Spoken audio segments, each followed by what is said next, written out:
हमारे डीआरडीओ के साइंटिस्ट और यहाँ मौजूद अधिकारीगण, देश भर के मौजूद सारे टेक्नोक्रेट्स, देवियों व सज्जनों, सबसे पहले तो मैं क्षमा चाहता हूँ कि अपरिहार्य कारणों से चाहते हुए भी मैं समय से उपस्थित नहीं हो पाया। मैं जानता हूँ कि हमारे मुख्यमंत्री योगी जी को बहुत ही आवश्यक कार्यक्रम से गोरखपुर जाना था, लेकिन केवल इस कार्यक्रम की महत्ता को समझते हुए इसमें उनको विलंब हुआ है, फिर भी वो यहाँ पर मौजूद हैं। साथियों, आज लखनऊ में BrahMos integration and testing facility centre के उद्घाटन के शुभ अवसर पर मैं आप सबसे बातचीत करते हुए बेहद प्रसन्नता की अनुभूति कर रहा हूं। मेरी बड़ी इच्छा थी कि मैं स्वयं उपस्थित होकर आप सबके बीच मैं रहूं, आप सबसे मैं सीधा संवाद करूं, पर मैं क्यों नहीं आ पाया यह बात आप सभी जानते हैं। अभी जिस परिस्थिति से हम गुजर रहे हैं उसे देखते हुए मेरा दिल्ली में रहना यह अति आवश्यक था। इसलिए मैं वीडियो कॉन्फ्रेंसिंग के माध्यम से आप सभी से जुड़ रहा हूं। मैं भले ही आपके बीच नहीं आया, लेकिन अपने उत्साह के माध्यम से आप मुझ तक जरूर पहुंच गए हैं। यह अपने आप में एक संदेश है कि चाहे हम किसी भी परिस्थिति में रहें, यह देश चलता रहेगा और हमारा काम नहीं रुकेगा। किसी भी स्थिति में हमारा संवाद नहीं टूटेगा। साथियों, आज का दिन हमारे शहर लखनऊ और हमारे राज्य उत्तर प्रदेश और हमारे पूरे देश के लिए एक ऐतिहासिक दिन है। आज का दिन मैं समझता हूं उस शक्ति की आराधना का दिन है जो हमारी सेनाओं को संबल प्रदान करती है, जो हमारी सेनाओं में निहित होकर दुश्मन पर कहर बरसाती है।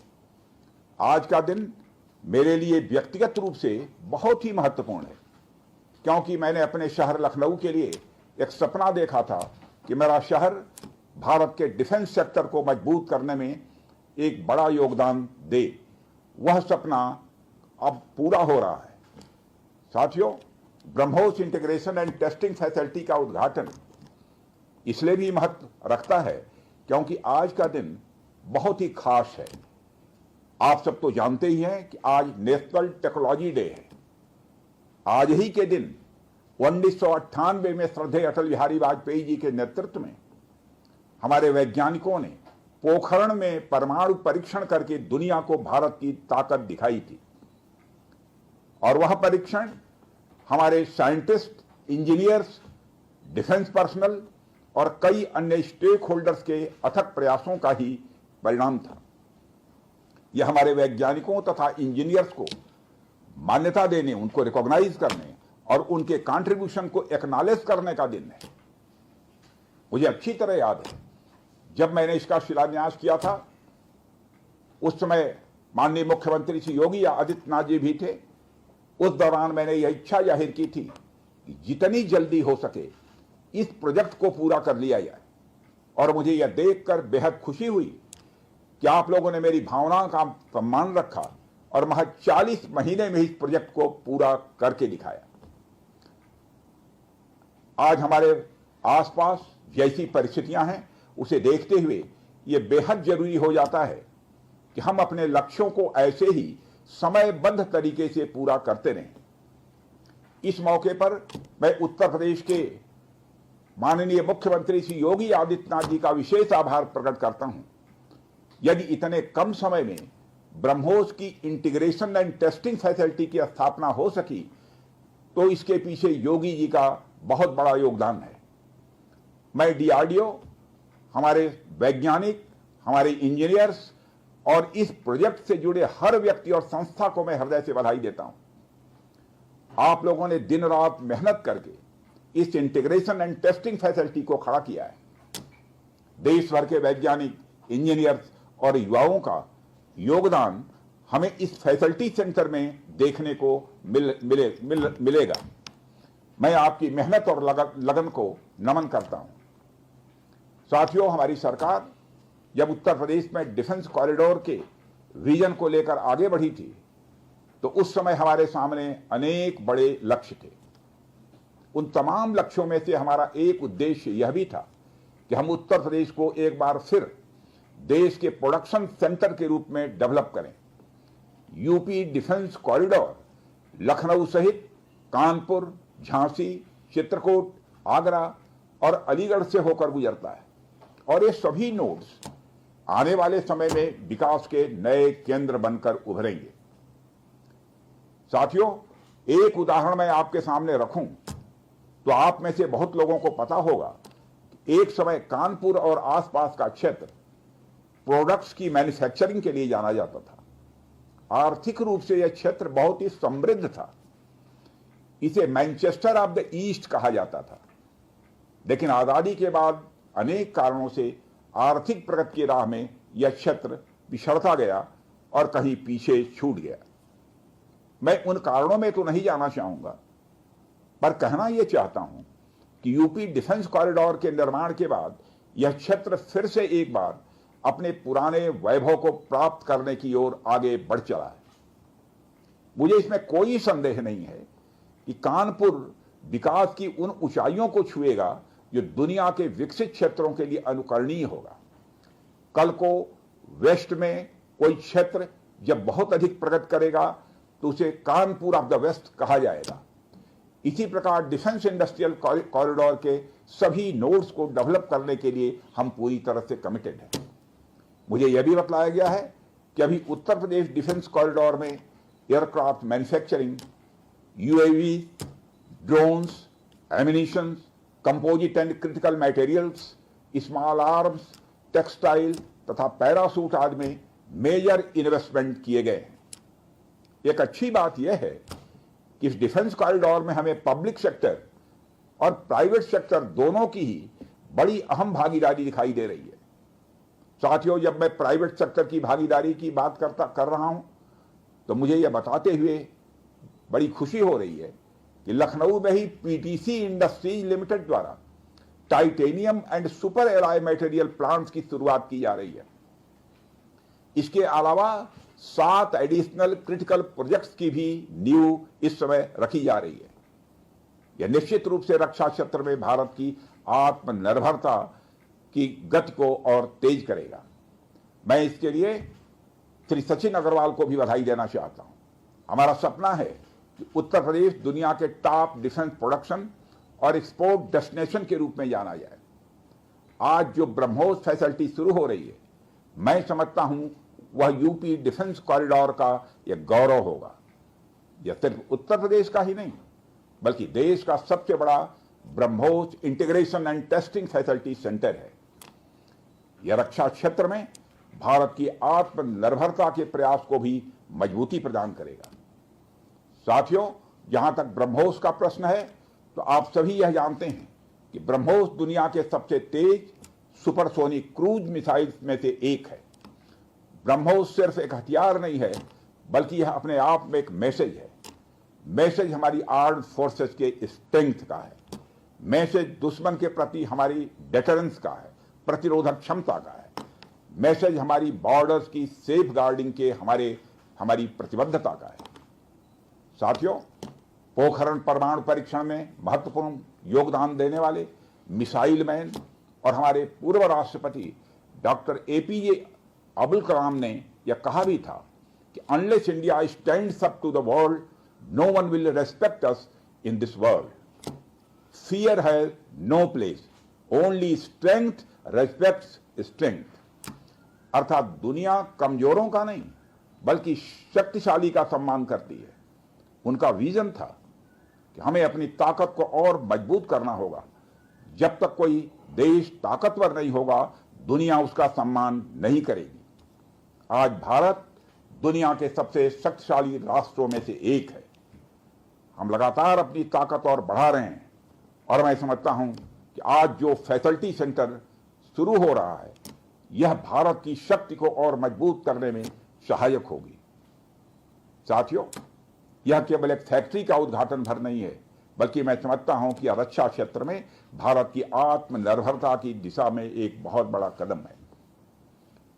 उत्तर प्रदेश डिफेंस इंडस्ट्रियल कॉरिडोर बनने के पश्चात उत्तर प्रदेश के इंडस्ट्रियल डेवलपमेंट का एक नए सिरे से श्री गणेश हो चुका है। इस डिफेंस कॉरिडोर में अब तक कुल 180 के लगभग एमओयूज साइन किए जा चुके हैं, जिसमें 34,000 करोड़ रुपए का इन्वेस्टमेंट प्रपोज्ड है। आपको यह जानकर खुशी होगी कि अभी तक इस कॉरिडोर में 4,000 करोड़ रुपए का इन्वेस्टमेंट किया भी जा चुका है। साथियों, टेक्नोलॉजी डे के दिन इस हाई टेक्नोलॉजी प्लेटफॉर्म फैसिलिटी को इनागुरेट करना अपने आप में एक लैंडमार्क डे है, परंतु इसके साथ साथ यह भारत की नई इनोवेटिव एनर्जी को भी दिखाता है, जिसको हमने पिछले कुछ सालों में गति देने का प्रयास किया है। हम सब जानते हैं कि इस समय टेक्नोलॉजी के क्षेत्र में, खासकर critical high and frontier technology के क्षेत्र में बड़ी तेजी से बदलाव आ रहा है। चाहे सिविल सेक्टर हो या डिफेंस सेक्टर, आज रोज नई नई टेक्नोलॉजी सभी प्रकार के प्रोडक्ट्स या सर्विसेज में क्रांतिकारी परिवर्तन ला रही हैं। हमारे जीवन का कोई भी ऐसा कार्य क्षेत्र नहीं है जहां टेक्नोलॉजी हमें डिसरप्टिव तरीके से प्रभावित न कर रही हो। दुनिया के हर क्षेत्र में इस टेक्नोलॉजी क्रांति ने एक ऐसी उथल पुथल मचा रखी है जहां पुराने सारे अब तक के स्थापित जो नोशंस हैं, धारणाएं हैं, वह तेजी से बदल रही हैं और ऐसे नए परिवर्तनों का आगाज हो रहा है जिसके बारे में पहले हम सोच भी नहीं सकते थे। ऐसे में नेशनल टेक्नोलॉजी डे एक खास महत्व रखता है और इस खास दिन पर डिफेंस के क्षेत्र में एक हाई टेक्नोलॉजी फैसिलिटी को उद्घाटन करना मेरे, आपके और हम सब के लिए एक गौरव का विषय है। साथियों, ब्रह्मोस भारत और रूस के हाईएस्ट डिफेंस टेक्नोलॉजी का एक संगम है। जिस तरह हमारा उत्तर प्रदेश प्रयाग स्थित संगम के लिए दुनिया भर में जाना जाता है, उसी तरह आने वाले समय में लखनऊ भी इस टेक्नोलॉजी के संगम के लिए जाना जाएगा और यह संगम कई अनेक विशेषताओं को अपने अंदर समाहित करता है। आने वाले समय में यह रोजगार के सीधे यानी डायरेक्ट और इनडायरेक्ट अवसर पैदा करेगा। मुझे यह भी विश्वास है कि आने वाले समय में यह क्षेत्र एक ग्रोथ पोल के रूप में उभर कर सामने आएगा। साथियों, ब्रह्मोस जैसे कॉम्प्लेक्स सिस्टम की एक खास विशेषता होती है और यह सिस्टम अनेक प्रकार के सब सिस्टम, कंपोनेंट्स और पार्ट्स से बने होते हैं जिन्हें किसी भी एक जगह पर निर्मित करना संभव नहीं होता है। यह सभी अलग अलग पार्ट्स इतने विशेष होते हैं, स्पेशलाइज्ड होते हैं, इनमें से हर एक को बनाने के लिए हाईली स्किल्ड मैन पावर और हाई टेक्नोलॉजी वाले हथियार, औजार, टूल्स की आवश्यकता होती है। आपको मैं यह बताना चाहूंगा कि हमारी डिफेंस इंडस्ट्री के अंदर देश भर में, चाहे वह डीपीएसयू हो या प्राइवेट सेक्टर की इंडस्ट्रियल यूनिट्स हो या जहां भी स्थापित होती हैं, वहां अपने साथ साथ एमएसएमई यानी छोटी औद्योगिक इकाइयों का एक एंसिलरी इंडस्ट्रियल बेस भी निर्मित करती हैं और इन एंसिलरी इंडस्ट्रियल बेस से पूरे इलाके का एक सामाजिक आर्थिक विकास होता है। मेरा मानना है कि यह फैसिलिटी सेंटर भी वही भूमिका निभाएगा। और साथियों, जैसा कि आप सब जानते हैं, चाहे भारत सरकार हो या राज्य सरकार, हमारी नीति एकदम साफ है। Make in India, make forward. हमारे लिए रक्षा क्षेत्र में आत्मनिर्भरता का अर्थ बहुत व्यापक है। हम इस विचार के साथ आगे बढ़ रहे हैं कि हमें खुद के लिए तो आर्म्स एंड इक्विपमेंट बनाना ही है, साथ ही साथ में पूरी दुनिया को एक्सपोर्ट भी करना है। साथियों, दुनिया की मिलिट्री मार्केट में अपार संभावनाएं हैं। हाल ही में मैं Stockholm International Peace Research Institute की एक रिपोर्ट पढ़ रहा था। उसमें उन्होंने यह बताया है कि वर्ल्ड मिलिट्री एक्सपेंडिचर 2024 में बढ़कर $2,718 बिलियन हो गया है। आप सोचिए, आर्म्स एंड इक्विपमेंट का इतना बड़ा मार्केट हमारी राह देख रहा है।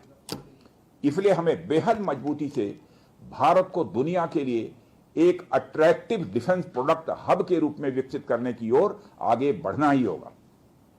आज का दिन उस विचार की तरफ बढ़ाया गया हमारा एक और ठोस कदम है। इन सारी चीजों ने मिलाकर उत्तर प्रदेश में डेवलपमेंट का एक इकोसिस्टम तैयार किया है। इसी कारण हम उत्तर प्रदेश में डिफेंस कॉरिडोर का भी निर्माण कर पाए।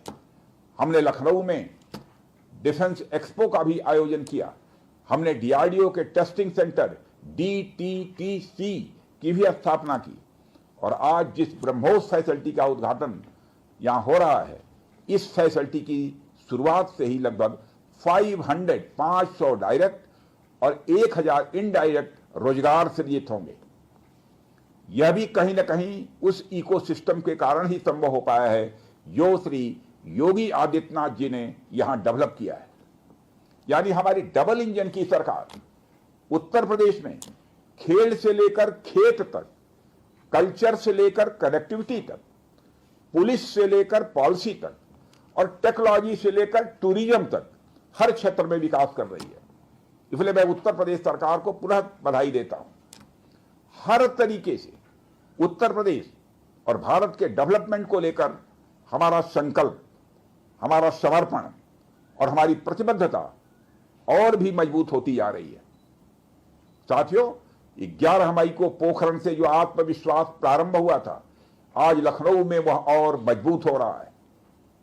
साथियों, अपनी बात समाप्त करने के पहले मैं कहना चाहता हूं कि जिन भारत विरोधी और आतंकी संगठनों ने भारत माता के मस्तक पर हमला करके कई परिवारों के सिंदूर मिटाए थे, उन्हें भारतीय सेना ने ऑपरेशन सिंदूर के माध्यम से इंसाफ दिलाने का काम किया है।